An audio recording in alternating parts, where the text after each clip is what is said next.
Right. तो ये secret trick कौन सी है, सीक्रेट रूल कौन सा है, शायद आपको पता हो।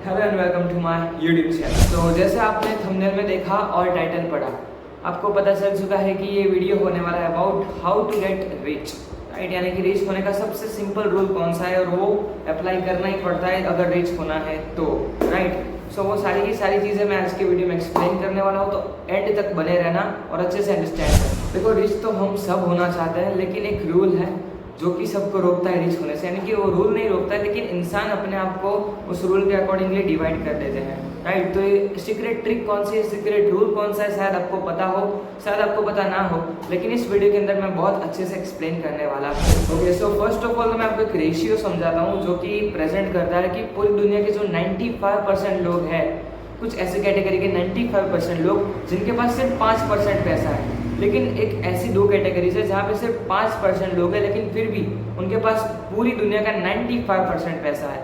तो अब ऐसा क्यों और कैसे, वो समझते हैं। तो सबसे पहले मैं बात करता हूँ 95% लोगों के बारे में। तो 95% लोग कौन है? तो एम्प्लॉय और सेल्फ एम्प्लॉय कैटेगरीज, राइट। तो ये एम्प्लॉय सेल्फ एम्प्लॉय कौन होते हैं, पूरा मैं एग्जाम्पल के साथ डिटेल में एक्सप्लेन करता हूँ। देखो, जो कोई भी पर्सन लाइफ में रिच होना चाहता है वो कभी भी कोई जॉब करके रिच नहीं हो सकता, इतना मतलब लिख के ले लो। अगर रिच हो जाए तो वेल्दी नहीं हो सकता। रिच और वेल्दी में क्या डिफरेंस है? तो रिच यानी कि अर्निंग अच्छी खासी कर रहे हैं लेकिन बाकी सारी चीज़ों से वो लोग स्टेबल नहीं है। वेल्दी का मीनिंग पैसे भी अच्छे हैं, माइंडसेट भी अच्छा है और एंजॉय कर रहे हैं अपनी लाइफ को, राइट। अब इन दोनों का चीज़ों में मतलब बहुत डीपली अंडरस्टैंड करता है। तो first of all employ self employ categories 95% में आती है, लेकिन फिर भी उनके पास 5% पैसा है। अब ऐसा क्यों? तो सबसे पहले जो एम्प्लॉय कैटेगरीज होती है उसे समझते हैं। तो एम्प्लॉय में कौन कौन आते हैं, जैसे कि स्कूल के टीचर हो गए या फिर कोई भी पूरी दुनिया में जो कोई भी इंसान किसी और के लिए काम कर रहा है, किसी और को वर्क प्रोवाइड कर रहा है, उसके बदले में उसे सैलरी मिल रही है, उसे कहेंगे एम्प्लॉय, राइट। अभी मैं टीचर का एग्जाम्पल लेके आपको एम्प्लॉय कैटेगरी समझाता हूँ, आपको सारी एम्प्लॉय कैटेगरीज क्लियर हो जाएगी। ओके, सो सबसे पहले बात करते हैं टीचर। उसके पास क्या फाइनेंशियल फ्रीडम, टाइम फ्रीडम और लोकेशन फ्रीडम, इनमें से कुछ भी है? आंसर है नहीं। कैसे और क्यों, वो समझते हैं। तो सबसे पहले बात आती है फाइनेंशियल फ्रीडम की। अब फाइनेंशियल फ्रीडम क्या होता है? तो कोई भी इंसान, यानी कि समझ लो आपकी ही बात है, आप अगर कोई बाजार में जाते हो, कोई चीज़ खरीदना चाहते हो, तो उससे खरीदने से पहले आपको प्राइस के सामने देखना पड़ता है, तो आप फाइनेंशियली फ्री नहीं हो, राइट। यानी कि आप फाइनेंशियली स्टेबल नहीं हो। दूसरा है टाइम फ्रीडम।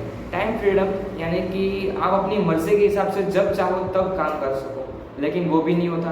और लोकेशन फ्रीडम यानी कि आप जहाँ से चाहो घूमते घूमते, बैठे बैठे, सोते सोते वैसे कर सको, उसे कहते हैं लोकेशन फ्रीडम, राइट। तो सबसे पहले फाइनेंशियल फ्रीडम समझते हैं। अब टीचर के पास वो क्यों नहीं है? बिकॉज टीचर को मंथली उतनी सैलरी मिलती नहीं है जो मिलियनर्स या बिलियनर्स अर्निंग करते हैं, राइट। फिर दूसरा होता है टाइम फ्रीडम।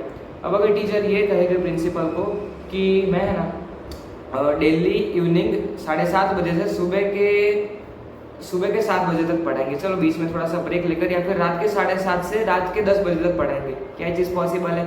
Absolutely not. यानी कि टीचर को अगर अपनी मर्जी से काम करना, अपने टाइम के हिसाब से करना है, तो उनको सैलरी नहीं मिलेगी। जहाँ पे मैंने पहले बात करी फाइनेंशियल फ्रीडम की, अगर टीचर काम नहीं करते हैं तो उन्हें पैसे नहीं आते, उन्हें कंपलसरी डेली के डेली जॉब करने जाना पड़ेगा। अगर टीचर प्रिंसिपल को ये कहे कि वो महीने में सिर्फ एक बार पढ़ाने आएंगे, तो क्या उन्हें इस बात के पैसे मिलेंगे? बिल्कुल भी नहीं। वहीं पे लास्ट में बात करते हैं लोकेशन फ्रीडम की। अगर वो स्कूल के टीचर ऐसा कहते हैं प्रिंसिपल को कि वो घर बैठे बच्चों के जूम पर क्लासेस लेंगे, तो क्या प्रिंसिपल एग्री करेंगे? Absolutely not. क्यों? बिकॉज टीचर के पास फाइनेंशियल फ्रीडम, टाइम फ्रीडम या लोकेशन फ्रीडम कुछ भी नहीं है, राइट। बिकॉज वो एक एम्प्लॉय है और उनके ऊपर कोई ऑर्डर देने वाला और है, राइट। तो ये होती है एम्प्लॉय कैटेगरी। अब मैं बात करता हूँ सेल्फ एम्प्लॉय कैटेगरी की। तो सेल्फ एम्प्लॉयज कौन होते हैं? तो सेल्फ एम्प्लॉय यानी कि वो लोग जिनके ऊपर कोई बॉस नहीं है, जिनके ऊपर कोई मालिक नहीं है, लेकिन वो खुद के नौकर जरूर है। फॉर एग्जाम्पल मैं बात कर लेता हूँ एक ग्रोसरी के स्टोर वाला। अब एक ग्रोसरी के स्टोर वाले के ऊपर कोई मालिक नहीं होता, लेकिन उसके ऊपर वर्कलोड तो एम्प्लॉय से भी ज़्यादा होता है, बिकॉज वो अकेला सारा काम कर रहा होता है अपनी सारी दुकान का, राइट। ये तो जस्ट एग्जाम्पल दे रहा हूँ ग्रोसरी स्टोर वाले का। अब कैसे? तो ग्रोसरी स्टोर वाले के पास भी फाइनेंशियल फ्रीडम नहीं होती है। अगर वो मंथली बहुत ज़्यादा अर्निंग कर भी रहा है तो उतने ही पैसे उसे वापस उसी बिजनेस में लगाने पड़ेंगे और घर के खर्चे वो सब निकालने में उतनी अर्निंग नहीं हो पाती, राइट। फिर दूसरा होता है टाइम फ्रीडम। अब इसके पास तो बिल्कुल भी टाइम फ्रीडम नहीं होती, बिकॉज पूरे के पूरे दिन सुबह से रात तक इन्हें यही काम करना होता है, सोना काम, ईट स्लीप रिपीट नहीं कहेंगे इनके लिए, तो वर्क वर्क रिपीट कहेंगे। पूरा दिन काम होता है, बाद में रिपीट करते जाओ, रिपीट करते जाओ, रिपीट करते जाओ, राइट। तो उनके पास फाइनेंशियल फ्रीडम नहीं है, टाइम फ्रीडम भी नहीं है, लोकेशन फ्रीडम तो है ही नहीं, उन्हें कंपलसरी शॉप से ही काम करना पड़ेगा, वो घर बैठे वर्क फ्रॉम होम नहीं कर सकते, राइट। तो ये होती है एम्प्लॉय और self employ category. Self employ category का एक और एग्जांपल देता हूँ, डॉक्टर। अगर डॉक्टर अपना डेली क्लिनिक ओपन ना करे, यानी कि डेली काम ना करे, तो उन्हें भी पैसे नहीं आएंगे, यानी कि वो भी फाइनेंशियली फ्री नहीं है।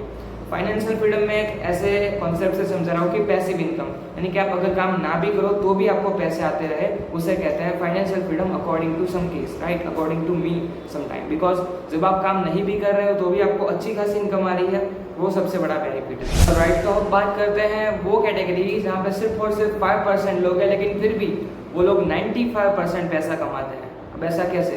तो लेट्स अंडरस्टैंड दैट। तो इनमें दो कैटेगरीज आती है, एक होते हैं बिजनेसमैन और दूसरे होते हैं इन्वेस्टर। तो बिजनेसमैन कैसे काम करते हैं? तो बिजनेसमैन जो होते हैं वो मेनली 3 चीज़ों पर वर्क करते हैं, जो कि है सिस्टम, प्लेटफॉर्म या फिर टीम। सिस्टम और प्लेटफॉर्म का पहले अंडरस्टैंड कर ले, कुछ एग्जांपल लेके, जैसे कि लेरी पेज है या फिर अपना अमेजोन के मालिक जेफ बेजोस हैं। इन लोगों ने क्या करा, तो अपने एक सिस्टम, एक प्लेटफॉर्म ऐसा सेट कर दिया कि उनको बार बार वर्क ना करना पड़े। फॉर एग्जाम्पल जेफ बेजोस ने क्या करा, तो अमेजोन की नाम की ऐसी कंपनी बना दी जहाँ पे वो खुद कोई सामान बनाते नहीं है, सामान बेचने पूछने वो नहीं जाते हैं, सारा का सारा काम किसका है, प्लेटफॉर्म पे रहे लोगों का, यानी कि सामान बेचने वाला कोई और है, सामान खरीदने वाला कोई और है, लेकिन उन्होंने क्या प्रोवाइड करा है, प्लेटफॉर्म, राइट। तो प्लेटफॉर्म के थ्रू वो इतनी ज़्यादा अर्निंग करे जहाँ पे उनको खुद को काम करने की नीड नहीं है, बस उन्होंने स्टार्टिंग में स्ट्रगल कहाँ पे करा था, प्लेटफॉर्म को पूरा सेट करने के लिए, राइट। वहीं पे ऐसे बात करें मार्क जुकरबर्ग की, तो मार्क जुकरबर्ग ने क्या करा था कि फेसबुक नाम का प्लेटफॉर्म पूरी दुनिया को प्रोवाइड कर दिया, जहाँ पे लोग दूसरों के सामने आ रहे हैं, लोग अपना कंटेंट बना रहे हैं, जैसे कि इंस्टाग्राम है, वहाँ पे लोग अपना रील पब्लिश करके लोगों के सामने अपना इन्फ्लुएंस कर रहे हैं, यानी कि लोग अपना कंटेंट बना रहे हैं, लोगों को प्लेटफॉर्म मिल रहा है अपना कुछ करने के लिए। सेम फेसबुक भी वही चीज़ है, लोगों के साथ लोग कनेक्ट होते जा रहे हैं। तो एक प्लेटफॉर्म या सिस्टम इन्होंने इस्टेब्लिश करा, राइट। लेकिन ये प्लेटफॉर्म या सिस्टम में क्या चीज़ रहती है, क्या मतलब कि स्ट्रगल्स रहते हैं और क्या चैलेंजेस रहते हैं। तो इन सब का एक है ना कंपटीशन आ सकता है, जैसे कि फेसबुक के लिए कोई और ऐप कंपटीशन में आ सकती है, इंस्टाग्राम के लिए कोई और ऐप आ सकती है, जैसे हाल ही में ट्विटर के साथ हुआ था, ट्विटर के सामने थ्रेड्स आ गई, राइट। तो चले या ना चले, लेकिन ये सारे ऐप्स के होते कॉम्पिटिशन आते रहते हैं। लेकिन एक लास्ट कैटेगरी जो होती है वो टीम वाली, यहाँ पे उतनी दिक्कत नहीं आती। क्यों? बिकॉज इंसान पूरी दुनिया में कभी भी खत्म नहीं होने वाले हैं, राइट। बिकॉज अभी हाल ही के टाइम पे आप देखो तो 8.5 बिलियन अभी के टाइम पे पूरी दुनिया की पॉपुलेशन है, राइट। अभी अंडरस्टैंड करते हैं टीम का कॉन्सेप्ट क्या है। सो सबसे पहले हम एग्जाम्पल लेते हैं इलॉन मस्क का। अब मैं आपसे सवाल पूछूं कि इलॉन मस्क की जो टेस्ला नाम की कंपनी है, वहाँ पे इलॉन मस्क खुद गाड़ियाँ बनाते हैं, उनकी टीम गाड़ी बनाती है, उनकी टीम, राइट। अब वो गाड़ियाँ बेचने के लिए तो खुद इलॉन मस्क जाते हो गया नहीं, तो कौन जाता है, उनकी टीम जाती है, राइट। तो वो सारी चीज़ें कहाँ पे रहती है, उनकी टीम, यानी कि उनके लोग उनके लिए वर्क कर रहे हैं, उनको खुद को काम करने की कोई नीड नहीं होती है, राइट।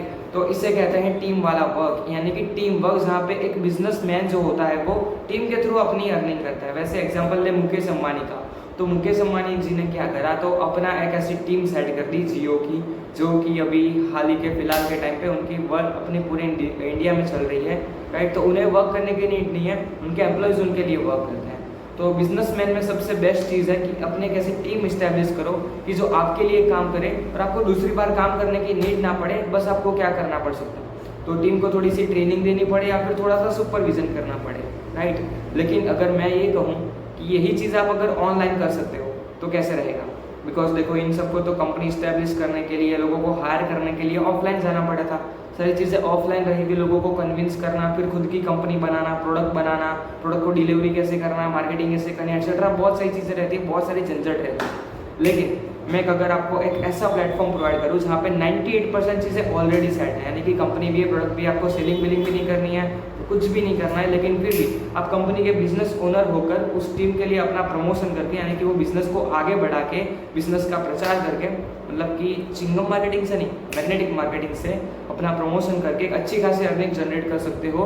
और साथ ही साथ आप अपनी ऐसी टीम इस्टेब्लिश कर दोगे, आपको दूसरा बार काम ना करना पड़े, राइट। तो कैसा रहेगा, एकदम बढ़िया, राइट। तो इसे कहते हैं ऑनलाइन बिजनेस का कॉन्सेप्ट। अभी आप ये ऑनलाइन बिजनेस कैसे कर सकते हो, तो सिंपली मैंने अपने कमेंट सेक्शन में मेरा खुद का कमेंट पिन करके रखा है, वहाँ पे आपको लिंक दी हुई है, वहाँ पे लिंक पे जाना, टैप अप करना और फॉर्म फिल कर देना। और उसके बाद नेक्स्ट 2 या 3 डेज में मैं या मेरी टीम खुद आपको कांटेक्ट करेगी। और उसके अलावा डिस्क्रिप्शन में भी आपको लिंक मिल जाएगा जहाँ से जाना चाहो, राइट। वापस आते हैं अपने टॉपिक पे। अब लास्ट चौथी कैटेगरी बचती है जो कि इन्वेस्टर कैटेगरी। इन्वेस्टर कौन होते हैं, क्या होते हैं? तो इन्वेस्टर को अंडरस्टैंड करते हैं कि इन्वेस्टर तो वो होते हैं भाई जिनके पास ऑलरेडी पैसे होते हैं, वो पैसे से पैसा बनाते जाते हैं, जैसे कि रियल इस्टेट है, स्टॉक मार्केट एक्सेट्रा, कोई भी फील्ड हो जहाँ पे पैसा लगाने से और पैसा बना सको, राइट। लेकिन यहाँ पे जाने के लिए ऑलरेडी आपके पास पैसा होना चाहिए। अब ऐसा नहीं है, इसीलिए तो हम अपना बिजनेस ट्राई कर रहे हैं, राइट। सो यहाँ पे मैंने एक्सप्लेन कर दी है ESBI मॉडल। ये ऑलरेडी मेंशन्ड था रॉबर्ट कियोसाकी की रिच डैड पुअर डैड नाम की बुक के अंदर, आप भी खुद उसे चेकआउट कर सकते हो, राइट। उसकी लिंक भी मैं आपको डिस्क्रिप्शन में प्रोवाइड कर दूंगा, okay. So thank you so much for watching and जल्दी मेरी टीम ज्वाइन करना चाहते हो तो फॉर्म को फिल कर देना एंड हम आपको कॉन्टैक्ट कर लेंगे, ओके। All the best.